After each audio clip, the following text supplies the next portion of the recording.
That brings us up to the 1920s.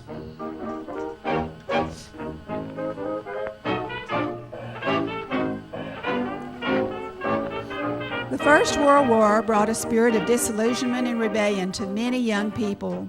This group has been called the Lost Generation and is remembered as an exciting time, but also a time of loosening morals, high hopes as well as despair, a time of gangsters, heroic deeds, and scientific marvels, and an age that saw the worst economic depression that our world has ever known.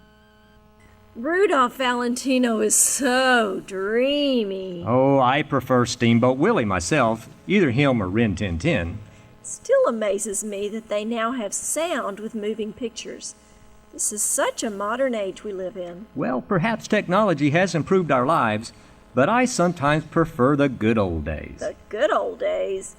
I suppose you would prefer not to have an indoor privy, or electric lamps, or maybe you prefer a bicycle, or the old gray mare rather than our new Model T. Oh, I'm not referring to those things. I liked things better before women were given the so-called right to vote. Horse feathers! You've certainly become a wet blanket. Well, I just mean that ever since women were given the vote, all you flappers think you're now the cat's meow. Says you. Well, all right. You know, I must admit I enjoy listening to Louie on the radio and driving our breezer over to the picture show. Now you're on the trolley. Say, are you hungry? Famished. Emily Post says the proper lady always keeps a little snack for her man in her handbag. What's this?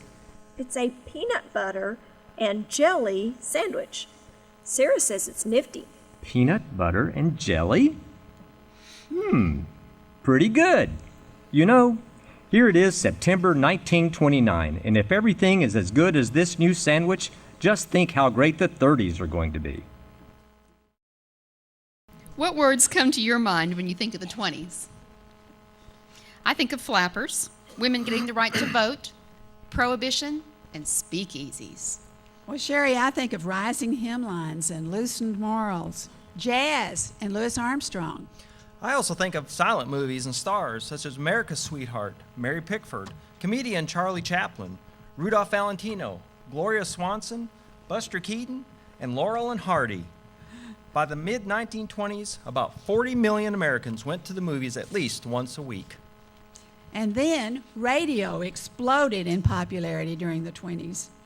I can remember my dad telling about family gatherings around the radio every evening to listen to the broadcasts.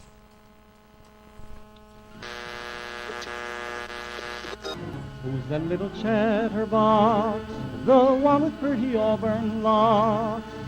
Whom do you see? It's little orphan Annie. What'll we do now, Commissioner? Excuse, please. Inspector Chan is here. Charlie! Now we'll get someone. Bring the inspector right in, Mondo. Yes, sir. I'm more a cat than a human being now. Another cat, Julia, don't My know. hands are claws now with sharp, long nails, nails that can rip and tear and kill. No, it's only in your mind. You can't I'm kill. a cat car. You made me one. You turned me into an animal. Like little orphan Annie. Another form of entertainment was continuing to draw big crowds. What do you suppose that was? Baseball. And whose name do we still remember from those days of peanuts and hot dogs? Babe Ruth. That's right.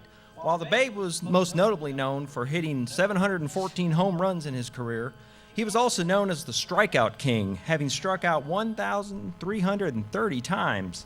The Babe reminds us that success only comes through many more failures. Lucky Lindy flies all alone, and he's coming home today. Another name on everyone's lips was Charles Lindbergh, who was the first to fly from New York to Paris.